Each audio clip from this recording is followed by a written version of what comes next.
না না, আজ রান্না বান্না না, আজ আমাদের পাড়ার দুর্গা প্রতিমা বিসর্জন। তারই কিছু ঝলক আপনাদের আজ দেখাবো। পুজো কদিন প্রতিযোগিতামূলক কারিকুলাম হয়েছিল, তাই দশমীর দিন তারই পুরস্কার বিতরণ চলছিল, তাই মা আমাদের কাছে হয়ে গেছিল। এবছর খুব বড় করে আয়োজন করা হয়েছে। পঞ্চমী থেকে দশমী পর্যন্ত প্রচুর আনন্দ, প্রচুর মজা, প্রচুর আয়োজন। অষ্টমীর দিনকে আমাদের ভোগ বিতরণ, ওখানে প্রচুর লোকজন আসে, খাওয়া দাওয়া করে, খুব আনন্দ হয়। একাদশী আজকে আমাদের প্রতিমা বিসর্জন। 35 জন ঢাকি, সাঁওতাল নাচ আর ব্যান্ড পার্টি দিয়ে আয়োজন শুরু। আমাদের প্যান্ডেলটা এত সুন্দরভাবে গুছানো হয়েছে, সাজানো হয়েছে। সামান্য একটা প্লাস্টিক, গুঁড়ো দুধের প্লাস্টিক হয়, তাতেই বিভিন্ন কালারের জল ভরে সেটাকে সাজানো। বিভিন্ন ফিতে ইউজ করা হয়েছে। যে প্লেটে আমরা যে সোলার প্লেট খাই, সেই প্লেটে কি সুন্দর তাতে রং করে মা লিখে সাজানো হয়েছে, সেটা দেখার মতো।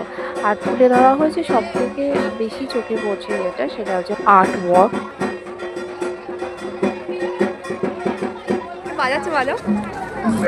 এবারে প্রথমবার আমাদের এই অঞ্চলে, আমাদের এরিয়ার মধ্যে এইরকম এত আয়োজন, এত সুন্দরভাবে সবকিছু করা হয়েছে।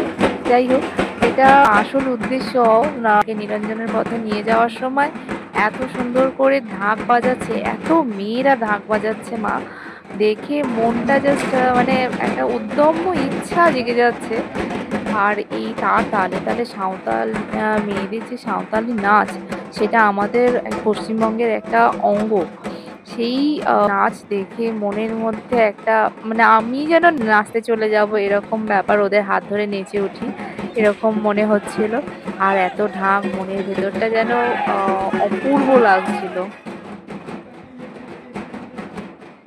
তো মনের ভেতরটা জাস্ট ধুকপুক ধুকপুক করছে, মা চলে যাবে।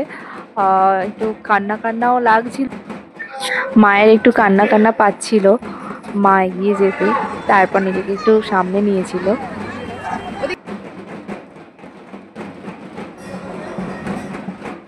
এইরকম মাথায় কলসি নিয়ে ব্যালেন্স করা, ওফ, যেটা ডিফিকাল্ট।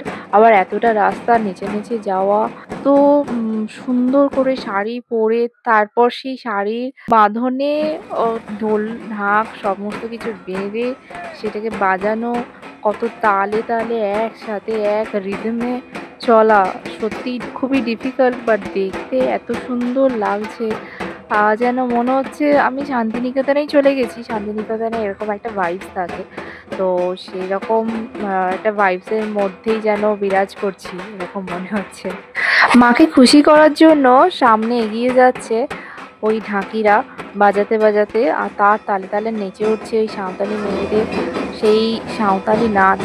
আর তার পিছনে রয়েছে তাসা, ব্যান্ড পার্টি, আর তার পিছনে রয়েছে কুরকুরে বাজনা। কুরকুরে বাজনা আমার বরাবরই খুব ভালো লাগে, প্রথমেই বেজে উঠলেই একদম কোমরটা নেচে ওঠে আর পাটা ছটপট করে নাচার জন্য।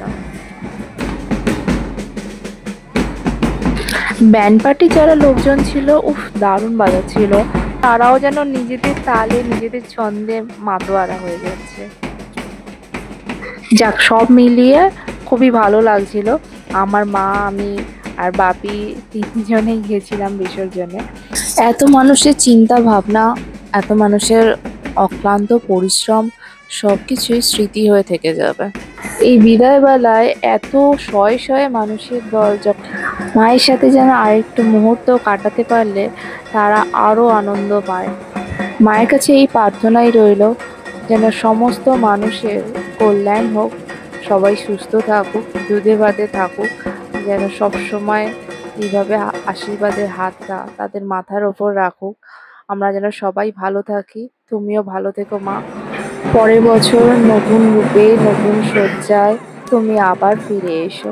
বলো দুর্গা মাই কি, আসছে বছর আবার হবে। সব কিছু মিলে এইবারের 35 বছরের উদযাপনটা আমরা খুব উপভোগ করেছি। তো থ্যাংক ইউ অঙ্কুর ক্লাব, সার্বজনীন দুর্গাপুজো।